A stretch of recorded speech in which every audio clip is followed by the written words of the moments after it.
দর্শক, আজকে আমরা কথা বলবো এমন একটি বিষয় নিয়ে যার সম্পর্কে আমাদের সমাজে ভ্রান্ত ধারণার কমতি নেই। সর্বাঙ্গে ব্যথা বা সারা শরীরে ব্যথা, কখনো কাঁধে, কখনো পিঠে, কখনো ঘাড়ে কিংবা কখনো হাঁটুতে। এমন ব্যথা যারা সম্মুখীন হচ্ছেন কিন্তু কাউকে বলে বোঝাতে পারছেন না, অনেক সময় হয়তো বা কাছের মানুষটিও ভুল বুঝছে, ভাবছে ন্যাকামো হচ্ছে কিনা, অথচ ভুক্তভোগী জানেন এটি কতটা বেদনাদায়ক। তাদের জন্যই আজকে আমাদের আয়োজন। দর্শক, আমন্ত্রণ জানাচ্ছি বৈশাখী টেলিভিশনের স্বাস্থ্য বিষয়ক নিয়মিত আয়োজন বৈশাখী হেলথের আজকের পর্বে। আপনাদের সাথে পুরো আয়োজন জুড়ে আছি আমি ডক্টর সরকার নাহিন আহমদ। আমাদের আজকের পর্বের আলোচনার বিষয় সর্বাঙ্গে ব্যথা বা সারা শরীরে ব্যথা।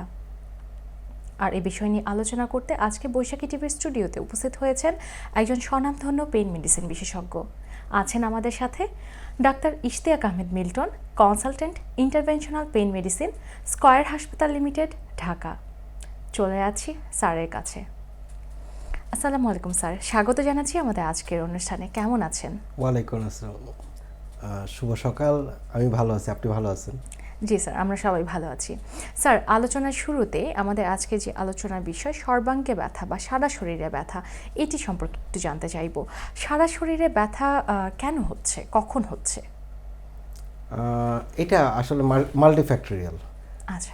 সারা শরীরে ব্যথা প্রথমত কিছু কিছু মানুষের জেনেটিক্স এরকম আছে, যারা ফ্যামিলির বংশ পরম্পরায় একজন আরেকজনের ভিতরে সে জেনেটিক্যালি এই রোগগুলো একজনের ইয়াতে শরীর থেকে আরেকজনে চলে যায়। আর এরপর আছে আমাদের ডায়েট নিয়ে, ফুড হ্যাবিট। কোনো কোনো সময় আমাদের স্পেসিফিক ভিটামিনস এবং মিনারেলসের ঘাটতির জন্য আমার সারা শরীরে ব্যথা হয়। এরপর আছে যে আমার ওয়াইড স্প্রেড পেইন সিনড্রোম, কিছু কিছু রোগ আছে যে রোগগুলো আমাকে সারা শরীরে ব্যথা দেয়, যেমন ফাইব্রোমায়ালজিয়া, তো chronic fatigue syndrome, even depression, এইসব রোগও আমাকে সারা শরীরে ব্যথা দিতে পারে। এছাড়াও রোগ আছে, ভাইরাল ইনফেকশনগুলো আছে, ডেঙ্গু, চিকনগুনিয়া, এগুলো রোগগুলো যখন ব্যথা হয় এগুলো তখন দীর্ঘ সময় যদি থাকে, ব্যথাটা থাকে, সেটা স্থায়ী হয়ে যায়।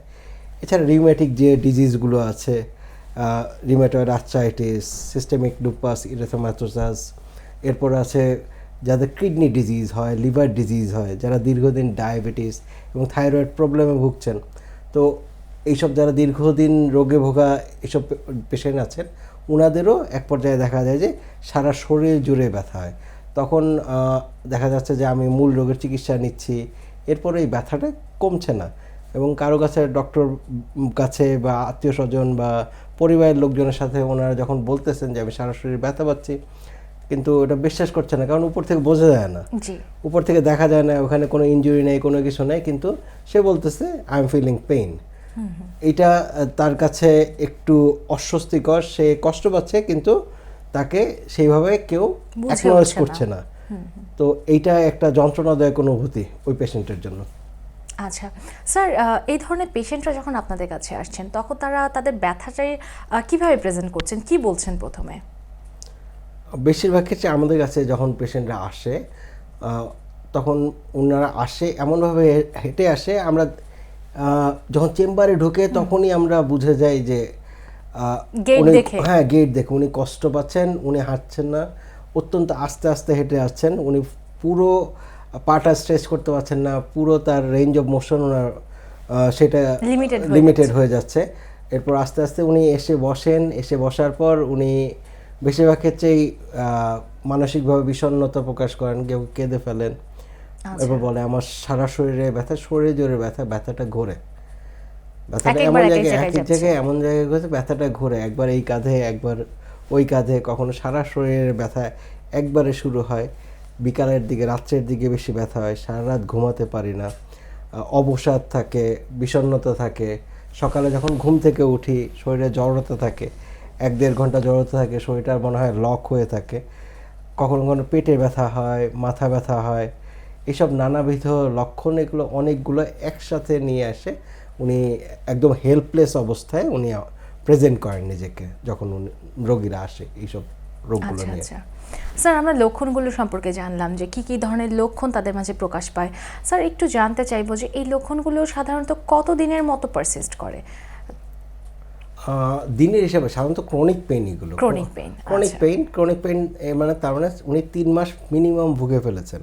আচ্ছা আচ্ছা কিন্তু আমরা যেহেতু বেশিরভাগ ক্ষেত্রে এই জেনেটিক্স, তারপর হচ্ছে তার ডায়েটারি হ্যাবিট, তার রিমাটয়েড ডিজিজ বা ক্রনিক ডিজিজ বলেছি, তার মানে এটা একদিনে তৈরি হয়নি।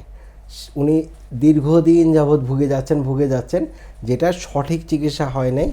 সঠিক যে যারা এটার চিকিৎসা করতে অভ্যস্ত সেখানে উনি যান নাই, এবং এই ব্যাপারটা যখন নেগলেক্ট করা হয়েছে দেখা যায় যে দীর্ঘদিন অনেকে আমি দেখেছি যে 7-8 বছর উনি এটা নিয়ে ভুগছেন, কিন্তু কোথায় যেতে হবে উনি জানেন না, এবং একদম সিভিয়ার ফর্মে উনি যখন চলে এসেছেন তখন হাসপাতালে ভর্তি হওয়ার মতো অবস্থা।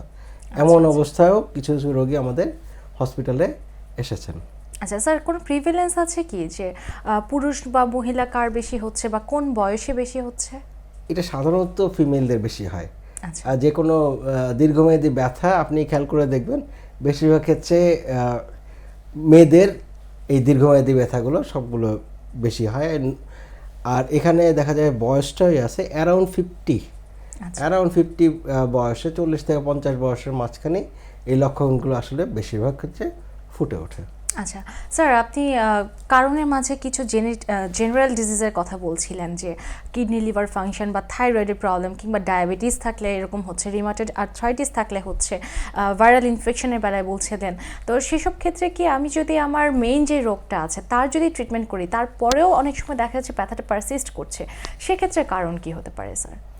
এটা আসলে আমি যে মেইন যে রোগটা আছে সেটার চিকিৎসা নিয়েছি, কিন্তু এর প্রত্যেকটা ডিজিজই একটা শরীরের মধ্যে ওয়াইড স্প্রেড একটা ইনফ্ল্যামেটরি রেসপন্স তৈরি করে। আচ্ছা, তো আমি ধরেন একটা ইনফেকশন হয়েছে, আমি অ্যান্টিবায়োটিক খেয়েছি, সে আমার ওটা ছেড়ে গেছে, কিন্তু ওই যে ইনফ্ল্যামেটরি যে মেডিয়েটার্সগুলো আমার শরীরে রিলিজ হয়ে আছে সেটাকে তো আমি থামাই নাই। তো ওই মেডিয়েটার্সগুলো দেখা যায় যে আমার সেলফ যে টিস্যুগুলো আছে সেগুলো সে ধরতে পারে না ওভাবে যে এটা বাইরের কিছু, সে ওই টিস্যুগুলোকে আক্রমণ করে বসে। যখনই ওই আক্রমণ করে বসে তখন দেখা যায় যে নিউরো ট্রান্সমিটার আছে যেগুলো আমাদের শরীরে অনুভূতি নিয়ে যায়, সেগুলো কম বেশি তারতম্য হয়, হরমোনের তারতম্য হয়। এই সব কিছু মিলে দেখা যায় যে যাদের থামানোর কথা, ব্যথার অনুভূতি থামানোর কথা, তারা সেগুলোকে আরও উল্টা বাড়িয়ে দিচ্ছে। কারণ অনুভূতি আমি সবসময় দেখি যেখানে ফিল করি সবসময় অনুভূতিটাকে আমি ফিল করি মাথায়। যে কোনো ব্যথা ওইখানে ডিস্টালি আমার যেখানে হাতে পায়ে যেখানেই ব্যথা হোক, প্রত্যেকটা মানুষ যে কোনো ব্যথা বা যে কোনো অনুভূতি ফিল করে সবসময় ব্রেইনে।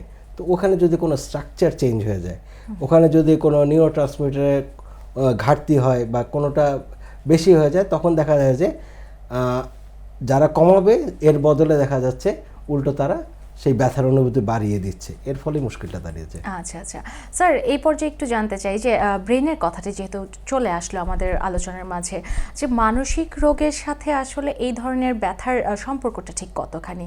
আপনারা কি জেনারেল ওষুধের পাশাপাশি কোনো সাইকোথেরাপি বা সাইকোড্রাগস প্রেসক্রাইব করছেন? হ্যাঁ, অবশ্যই।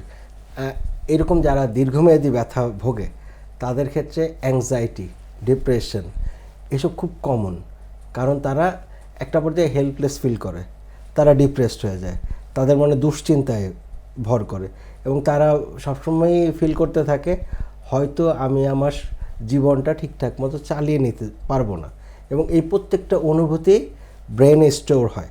এখন আমি ওনার শরীরে ট্রিটমেন্ট করব, কিন্তু যদি আমি তো ওনার মানসিক অবস্থা থেকে তাকে ওনার নেগেটিভ যে মাইন্ডসেট থেকে, এখান থেকে যদি আমি পজিটিভে তাকে ডাইভার্ট না করতে পারি, তাহলে হয় কি যে আমি যতই ওষুধ দিই, মুখে খাওয়ার ওষুধ, আমার সেটা কাজ করবে না আনলেস তার বডি এবং মাইন্ড সেই রাইট ডাইরেকশনে রেসপন্ড করতে হবে, তাহলে আমার ট্রিটমেন্ট প্ল্যানটা কাজ করবে। আদারওয়াইজ এটা শুধুমাত্র মুখে খাওয়ার ওষুধে কাজ করতে হবে না। ওই রোগীকেও নিজেকে পজিটিভ ভাইবে নিয়ে আসতে হবে যে না, আমার লিমিটেশন আছে, আমি অসুস্থ, কিন্তু এর পরেও সত্ত্বেও আমি আমার দৈনন্দিন কাজ, আমার জীবনটা আমি সুন্দরভাবে গুছিয়ে নিয়ে যেতে পারবো। আচ্ছা স্যার, সর্বশেষে সংক্ষেপে একটু দর্শকদের উদ্দেশ্যে যদি বলতেন যে এ ধরনের রোগের চিকিৎসা আপনারা কিভাবে দিচ্ছেন বা ফিজিওথেরাপির গুরুত্ব কতখানি, দর্শকদের উদ্দেশ্যে যদি একটু পরামর্শ দিতেন। প্রথমে আমরা মূল যে রোগটা আছে সেটার চিকিৎসা করি, এরপর হচ্ছে ব্যথার চিকিৎসা করি, সেটা মুখে খাওয়ার ওষুধ, শিরাপথে ওষুধ, কখনো কখনো আমরা ভর্তি হয়ে ডিসোসিয়েটিভ অ্যানালজেসিয়াও আমরা দিতে হয়। 2 থেকে 3 দিন তাকে শিরাপথে ওষুধ দিতে হয়, কারণ তার ব্রেন থেকে এটা ভুলাতে হবে সেই অনুভূতিটা। এরপর তার এখানে ব্যায়াম করতে হয়, তার মানসিক স্বাস্থ্য নিয়ে কাজ করতে হয়, তার ডায়েট নিয়ে কাজ করতে হয়। সো কম্প্রিহেন্সিভ একটা তার চিকিৎসা ব্যবস্থা তাকে দিতে হয়। কোনো একটা সেগমেন্ট যদি আমি মিস করি, তাহলে তার চিকিৎসা ব্যবস্থা ঘাটতি থেকে যাবে এবং রোগী ভালো হবে না। ধন্যবাদ স্যার এত সুন্দর আলোচনার জন্য। Thank you.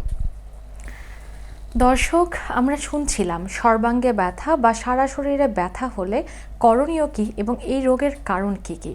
আমাদের আশেপাশে যদি এরকম সমস্যাতে আক্রান্ত কোনো মানুষকে আমরা দেখতে পাই, তাহলে চলুন আমরা তাকে ভুল না বুঝে তার প্রতি সহানুভূতিশীল হই এবং তার যথার্থ চিকিৎসার ব্যবস্থা করি। আজকের মতো বিদায় নিচ্ছি আমি ডক্টর নাহিন। আগামী পর্ব দেখার আমন্ত্রণ রইল। সে পর্যন্ত আপনাদের সবার সুস্বাস্থ্য কামনা করছি। সুস্থ থাকুন, ভালো থাকুন, বৈশাখী টেলিভিশনের সাথেই থাকুন।